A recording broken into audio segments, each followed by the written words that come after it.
لا يعين شيء على الثبات في الدين مثل العلم بالله. من عرف الله حقا نال لذة السجود، شعر بلذة التسبيح، يستحيي من الله أن يرجع بعد أن وصل.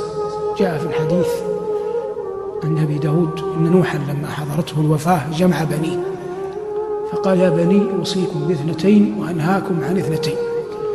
أوصيكم بلا إله إلا الله، فإن السماوات السبع والأراضين السبع لو كن كحلقة مفرغة لقصمتهن لا إله إلا الله. وأوصيكم بسبحان الله وبحمده، فإنها صلاة كل شيء وبها يرزق الخلق. وأنهاكم عن الشرك والكبر. لو أتيت بأي رجل عياذا بالله شرب الشراب، نال من النساء مرادة، سهر في مواطن يسهر فيها أهل الفجور، ووقع منه هذا نقول مثلا في زمن مضى، إن قدر أن هذا الرجل رزق تقوى تاب، ثم قدر، وهذا من لوازم التوبة، أن يسجد لله، فلو كان منصفا لأخبرك أنه لا لذة تعدل لذة السجود لله رب العالمين. يعني مثلا الحمد لله على فضله وكرمه، نسأل الله حسن الختام، عصمنا الله من اللذات الحرام صغارا وكبارا. لكن مع ذلك نحن نجزم يقينا مع أن الله حفظنا كما حفظكم من اللذة الحرام، لكن نجزم أنه لا شيء يعدل لذة السجود لله جل وعلا. عز ما في الإنسان جبهته،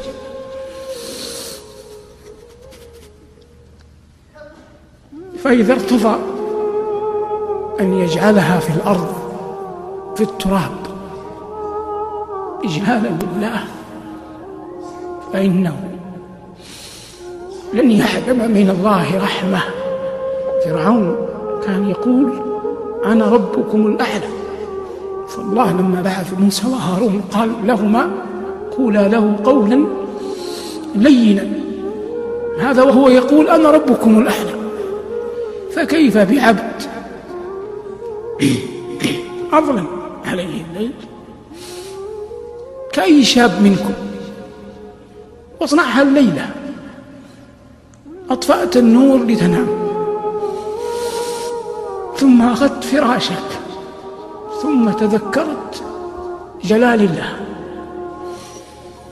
ولا سبيل إلى رؤية الله، لكن هناك سبيل للقيام بين يديه، فعدت للنور وذهبت إلى مكان وضوءك فتوضأ، ثم وقفت تقرأ القرآن، ثم سجدت قسما بمن أحل القسم لا يوجد شيء في الدنيا من لذة أعظم من لذة السجود.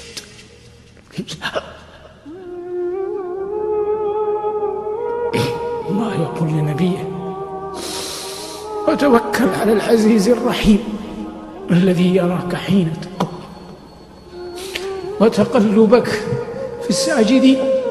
قال ربنا: يوم يكشف عن ساق يدعون إلى السجود فلا يستطيعون خاشعة أبصارهم ترهقهم ذلة وقد كانوا يدعون إلى السجود وهم سالمون.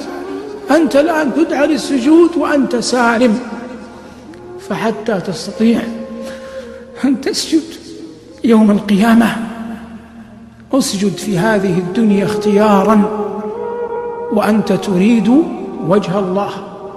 وطوبى لعبد أنار قبره قبل أن يدخله، وأرضى الله قبل أن يلقاه، وصلى قبل أن يصلى عليه.